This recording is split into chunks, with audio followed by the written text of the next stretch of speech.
നമസ്കാരം. ഇന്ന് ഒരു പുതിയ വീഡിയോയിലേക്ക് സ്വാഗതം.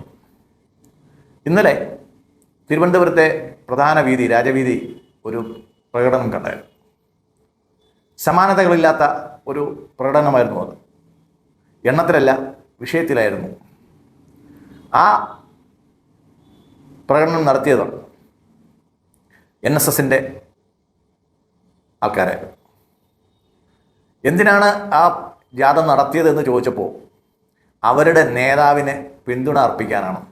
എന്നാൽ പിന്നെ ഇവർക്ക് എല്ലാവർക്കും കൂടെ നേരെ പെരുന്നായി പോയി പിന്തുണ അർപ്പിച്ചിട്ട് വന്നാൽ പോരാ. എന്തിനാണ് വഴിയിലുള്ളവർ ശല്യം ചെയ്യുന്നത്? മനുഷ്യനെ വഴി നടക്കാൻ സാധിക്കാതെ എന്തിനാണ് ഇങ്ങനെ ഒരു പിന്തുണ അർപ്പിക്കാൻ വേണ്ടിയിട്ട്? ഒരു പ്രതിഷേധം നമുക്ക് മനസ്സിലാക്കാം, ഒരു അവകാശത്തിന് വേണ്ടിയിട്ടുള്ള ആവശ്യം നമുക്ക് മനസ്സിലാക്കാം. വെറുതെ ഒരു പിന്തുണ, അത് NSSൻ്റെ എല്ലാ പിന്തുണയും ഉള്ളതുകൊണ്ടാണല്ലോ സുകുമാരൻ NSSൻ്റെ ജനറൽ സെക്രട്ടറി ആയിട്ട് വീണ്ടും തിരഞ്ഞെടുക്കപ്പെട്ടത്. അപ്പോൾ പിന്തുണയൊക്കെ ഉള്ളതാണ്. വിഷയം വേറെ പലതുമുണ്ട്. എന്തായാലും ഈ ജാഥയൊക്കെ കഴിഞ്ഞ് ക്ഷീണിച്ചു പോയ ഒരു നായർ വൈകുന്നേരം എന്നെ വിളിക്കേണ്ടായി. ചേട്ടാ, ഈ സുകുമാരൻ്റെ NSSൽ ഉള്ളവരിൽ മിക്കവരും OBC-ക്കാരാണ്.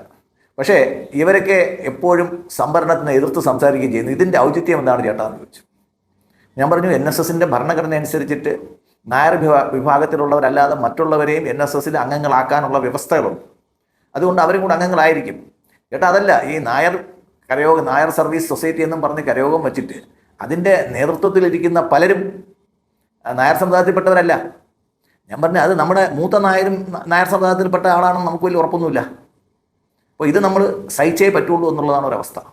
അതായത് ഒരേ സമയം സംവരണത്തെപ്പറ്റി എതിർത്ത് സംസാരിക്കുകയും എന്നാൽ സംവരണം നേടുന്ന ആൾക്കാരെ സമുദായത്തിൻ്റെ കരയോഗങ്ങളിലെ നേതാക്കളായിട്ട് വയ്ക്കാൻ പ്രാപ്തിയുള്ള ഒരു നായരാണ് സുകുമാരൻ എന്ന ആൾ പെരുന്നയിലിരിക്കുന്നത്.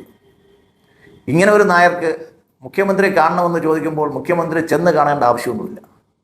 മുഖ്യമന്ത്രിയെ കാണാൻ സമയം ചോദിക്കുമ്പോഴത്തേക്ക് മുഖ്യമന്ത്രി പറഞ്ഞു, ഞാൻ എറണാകുളത്ത് വരുന്നു, അപ്പോൾ കാണാമെന്നാണ്. കാര്യം പെരുന്നയിൽ നിന്ന് തിരുവനന്തപുരത്ത് വരുന്നതിനേക്കാൾ കുറച്ച് ദൂരേ ഉള്ളൂ എറണാകുളത്തേക്ക്.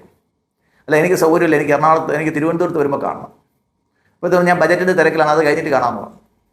അതുപോരാ, അതായത് ഒരു സമുദായത്തിൻ്റെ നേതാവ് എന്നുള്ള രീതിയിൽ, സമുദായത്തിലെ ഒരു സാധാരണ ഭൃത്യൻ എന്നുള്ള രീതിയിൽ എന്നെ വന്ന് കണ്ടുകൊള്ളണം എന്നാണ് സുകുമാരൻ്റെ ഉത്തരവ്. അത് എന്തായാലും അനുസരിക്കാൻ സൗകര്യമില്ല എന്ന് തന്നെയാണ് VD സതീശൻ അറിയിച്ചത്. അതിലുള്ള പ്രതിഷേധമായിരുന്നു യഥാർത്ഥത്തിൽ പിന്തുണ എന്ന് പറഞ്ഞ പേരിൽ ഇന്നലെ തിരുവനന്തപുരത്ത് കണ്ട സമരാഭാസം. എന്തായാലും സുകുമാരൻ പല നായന്മാരെയും കണ്ടിട്ടുണ്ട്. അതിൽ പണ്ടൊരു നായർ എൻ്റെ അടുത്ത് പറഞ്ഞിട്ടുണ്ടായിരുന്നു, നായന്മാരിൽ 2 വിഭാഗമുണ്ട്. കേൾക്കുമ്പോൾ ഒരു വിഭാഗക്കാർ എന്നെ ചീത്ത പറയല്ലേ, ഇലപറയ്ക്ക നായരും പടനായരും എന്ന് പറയും. അപ്പോൾ എണ്ണത്തിൽ കൂടുതൽ ഇലപറയ്ക്ക നായന്മാരാണെങ്കിൽ, ഈ ഇലപറയ്ക്ക നായന്മാരെന്ന് പറയുന്നത് പണ്ട് മഹാരാജാവിൻ്റെ കൂടെ സേവകന്മാരായിട്ട് നടന്നവരാണ്. രാജാവിൻ്റെ സേവകന്മാരാണ്, രാജ്യത്തിൻ്റെ സേവകന്മാരല്ല. രാജാവിൻ്റെ സേവകന്മാരായിട്ട് നടക്കുകയും അവിടെ സദ്യ വിളമ്പി കൊടുക്കുകയും സദ്യ ഉണ്ട് കഴിയുമ്പോഴത്തേക്ക് ഇലപറക്കി എടുക്കുകയും ചെയ്യുന്ന നായന്മാരാണ് ഇലപറയ്ക്ക നായന്മാരാണെന്ന് പലരും കളിയാക്കി വിളിച്ചിട്ടുള്ളത്. പിന്നെയെന്നുള്ളത് പടനായന്മാരാണ്. അവർ 8 വീട്ടിൽ പിള്ളമാരുടെ പാരമ്പര്യത്തിലുള്ളവരാണ്. അവർ പട നയിച്ചിരിക്കുന്ന നായന്മാരാണ്. അവരാരുടെ എച്ചില എടുക്കാനൊന്നും പോകത്തില്ല.